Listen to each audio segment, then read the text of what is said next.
Terima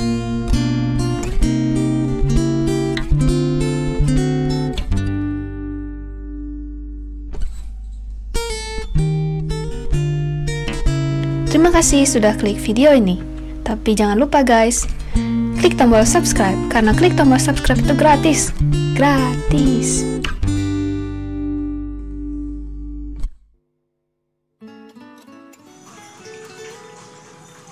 Hai teman-teman, ketemu lagi dengan Hans Cupang Bandung. Pada video kali ini, saya akan memberitahukan pada teman-teman bahwa sebelum melakukan breeding, kita harus mempersiapkan segala peralatannya, termasuk wadah yang akan dipergunakan buat breeding. Kemarin saya membeli wadah kontainer ini dengan ukuran 40 x 80, dan ini masih keadaan kotor ya teman-teman. Jadi sebelum dipakai ini harus dibersihkan dulu ya teman-teman, dengan cara memberikan sampo cair atau sabun cair seperti ini ya teman-teman, lalu diberikan air, dan ini bisa juga dengan kain dulu seperti kain ini ya teman-teman. Jadi kalau ada yang susah-susah, yang bandel-bandel, gunakan scrub ya teman-teman, supaya cepat terjadi proses pembersihannya teman-teman. Dan ini harus dilakukan luar dan dalam ya teman-teman ya. Nah kalau seperti kayak ini susah ya, kita gunakan ini sikat hijau ya teman-teman untuk sela-sela yang di pinggir-pinggir ini.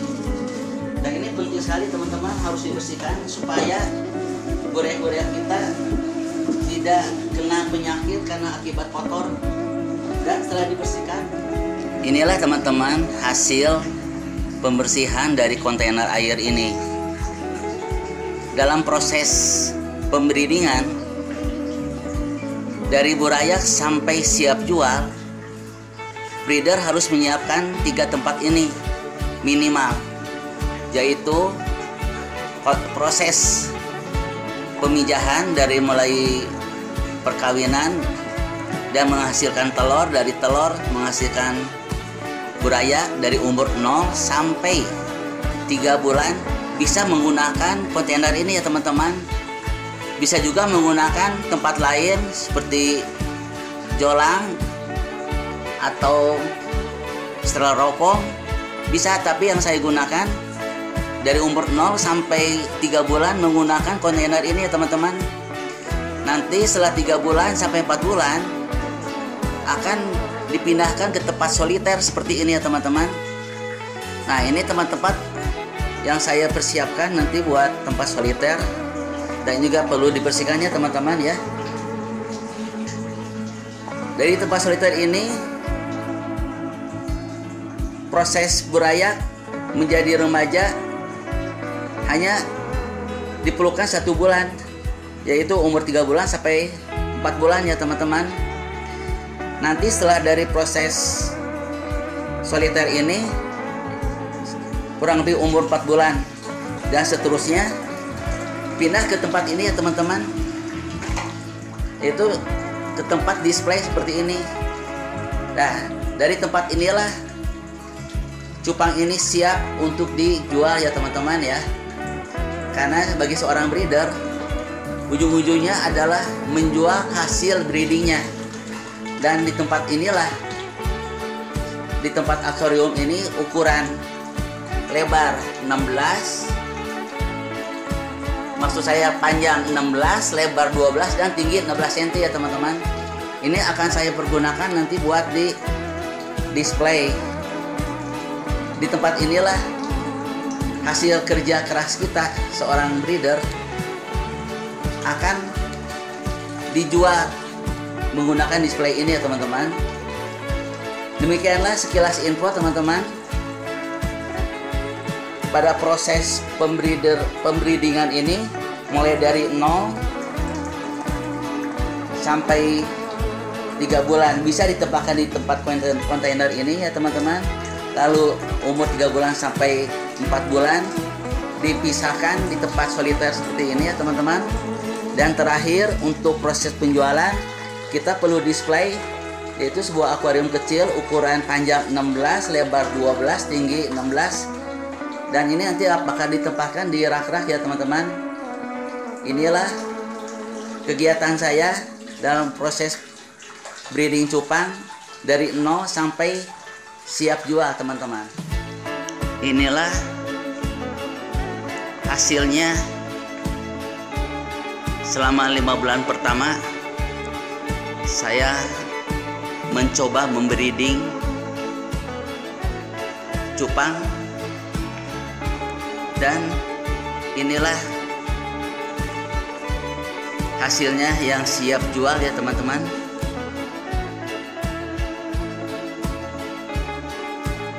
Ini bisa menghasilkan tambahan rupiah selain pekerjaan kita yang utama. Di zaman pandemi ini, saya sebagai guru les dan juga teman-teman pasti merasakan efeknya, yaitu berkurangnya pendapatan. Tapi dengan adanya breeding cupang ini bisa membantu penghasilan tambahan saya ya teman-teman. Selama 5 bulan ini saya mencoba mulai dari tidak tahu sama sekali, dari 0. Lalu saya mencoba melihat teman-teman yang sudah berhasil di YouTube, dan saya praktekkan sendiri, dan inilah hasilnya teman-teman. Saya pun bisa menghasilkan juga ikan-ikan yang menurut saya ini sangat bagus ya teman-teman.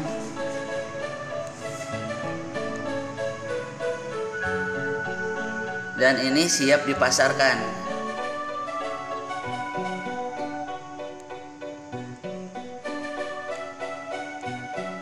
Ini semuanya berkat kerja keras, berkat keuletan,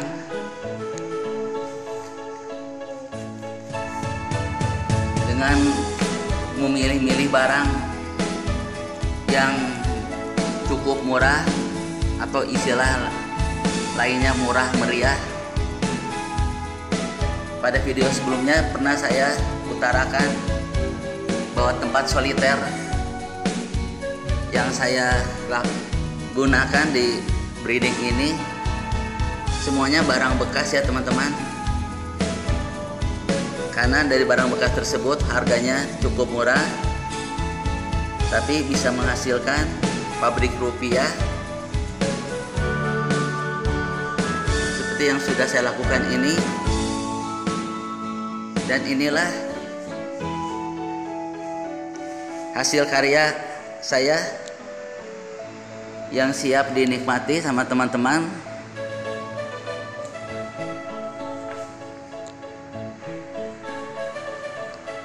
Jadi kuncinya kalau kita mau berusaha,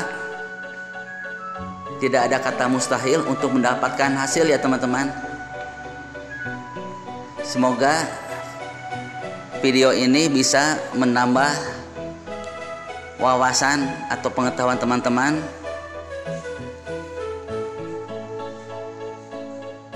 untuk tetap semangat di breeding cupang. Karena akhir-akhir ini cupang menjadi primadona di pasaran ya teman-teman. Karena efek dari pandemi corona, sebagian orang diam di rumah, tidak ada kerjaan, tidak ada hiburan. Dan ini salah satu alternatif hiburan yang menyenangkan, yang murah meriah untuk mengobati stres. Terima kasih teman-teman selama ini telah mengikuti perjalanan breeding saya dari awal pertama kali saya breeding, dan inilah hasilnya yang siap dipasarkan.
Demikian pengalaman saya ini, semoga bisa diambil manfaatnya atau positifnya sama teman-teman. Sampai jumpa di video-video yang lainnya. Bye bye.